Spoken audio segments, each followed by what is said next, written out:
oportunidad de hablar de este tema de tanta actualidad. Yo creo que las tres primeras intervenciones me exoneran prácticamente de desarrollar lo que es la figura de la acción popular, su marco jurídico actual y las posibilidades de su reforma. La intervención de Antonio creo que nos ha traído al contexto en el que este debate se produce y por centrarme en la parte que él no ha desarrollado, yo voy a hablar de los fiscales,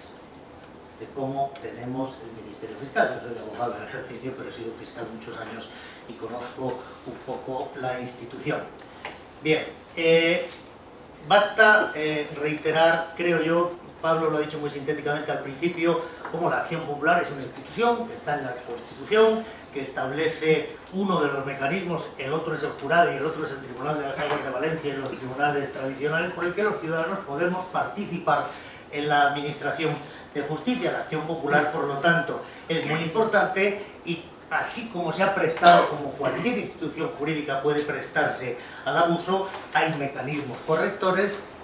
Él ha señalado el artículo 11 de la Ley Orgánica del Poder Judicial de los países que legislan o que proponen al Parlamento que legislen, pero que no se les pasa por la cabeza decirle a un fiscal, darle una instrucción de qué tiene que hacer en un determinado asunto, a quién tiene que acusar y a quién no. Pero volviendo a 1978,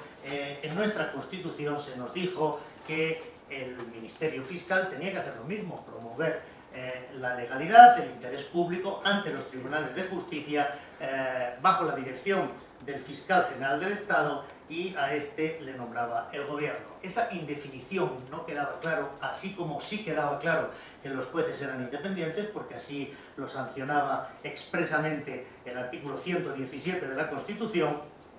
hizo que tuviera que quedar para el estatuto orgánico del Ministerio Fiscal precisar un poquito más la letra pequeña del fiscal donde estaba, porque evidentemente parece que el sentido de la Constitución es que el fiscal ya no era el representante del gobierno ante los tribunales, como había sido durante más de un siglo, pero tampoco era evidente que la Fiscalía fuera independiente, entre otras cosas porque al fiscal general, que era el jefe de la institución, que funcionaba con unidad de actuación y dependencia jerárquica, lo elegía el gobierno. Y hubo una tímida declaración que hasta el día de hoy está sin desarrollar, que no deja de ser una declaración, si queremos, programática o quimérica, que está en el artículo 2 del Estatuto Orgánico del Ministerio Fiscal y dice: el fiscal se integra con autonomía dentro del Poder Judicial. Bueno, es una declaración de principios no menor. El fiscal pertenece al Poder Judicial, eso dice su Estatuto Orgánico. ¿Es así en la vida real? Bien, yo diría que los acontecimientos de estos últimos días y semanas nos indican claramente que no es así. Cuando estamos hablando, por tanto, de modificar y sobre todo de restringir, incluso de eliminar, salvo alguna sombra testimonial, la acción popular, estamos hablando en este contexto, porque no es casualidad que ha sido en este contexto que el gobierno ha mostrado, con esos antecedentes que mencionaba Antonio, del ministro Ruiz Gallardón, limitar, si es que no suprimir o reducir a su mínima expresión la acción popular. Y la acción popular, si para algo sirve, es para ser el contrapeso de la acusación pública. Porque, y eso sí lo puedo decir por experiencia propia, donde uno como fiscal anticorrupción en estos casos que nos rodean ha tenido que formular una acusación en la más completa soledad, ha estado mucho más expuesto a recibir instrucciones de arriba que cuando ha estado acompañado con la acción popular, porque la mera presencia de la acción popular resulta disuasoria para quien tiene que dar la orden, que sabe que de todas maneras, aunque dé la orden con el desgaste que supone de que a tal persona o a tal institución no se la debe acusar, siempre puede ser acusada por esa acusación particular o popular. Bien. La restricción que se quiere operar en la acción popular, en ese contexto, es solo el vértice de la pirámide que se viene construyendo de unos años para acá, que se construyó fundamentalmente en 2015, porque el juez inquisitivo que heredamos del siglo XIX, del modelo napoleónico y que se mantuvo en el ejercicio de sus funciones sin restricciones, solo tuvo una restricción importante que nos parece saludable, que todo el mundo bendijo en aquel momento, que fue en 1995, y permítanme que les refresque un poquito la memoria, y que consistió, es decir, el juez de instrucción no puede decretar la prisión si alguien no se lo pide. El juez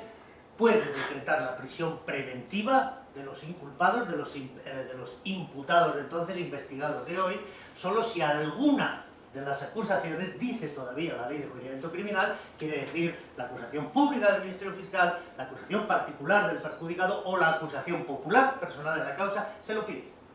Si nadie se lo pide, el juez de instrucción, por muy poderoso que sea, que sigue siendo, no puede acordar la prisión de nadie.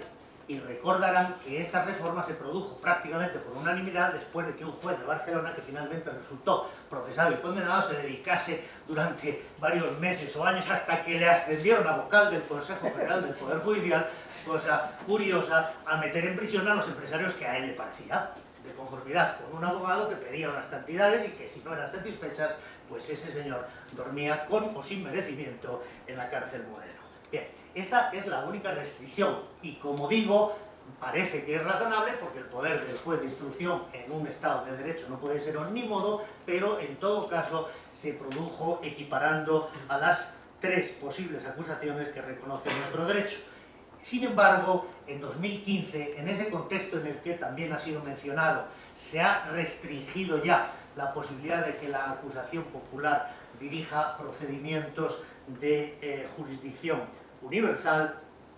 Se producen 2 modificaciones sobre las que yo quiero llamarles la atención, ambas en 2015. Dentro de las 7 reformas de la ley de enjuiciamiento criminal que ese gobierno saliente en 2015, sabiendo que en la siguiente legislatura resultasen como resultasen las elecciones, ya no iba a tener mayoría absoluta, hizo aprobar por la vía de extrema urgencia, y hoy están todas ellas en vigor, que habría que empezar por reconsiderar su vigencia, porque ese mismo gobierno o ese partido ya no tiene mayoría absoluta en el Congreso. No voy a contarle las 7, evidentemente, algunas de las cuales además eran transposiciones de directivas europeas o la ley de víctimas, que eran cosas muy sensatas, pero sí quiero llamar su atención sobre 2 de ellas. La que establece un plazo a la instrucción de 6 meses,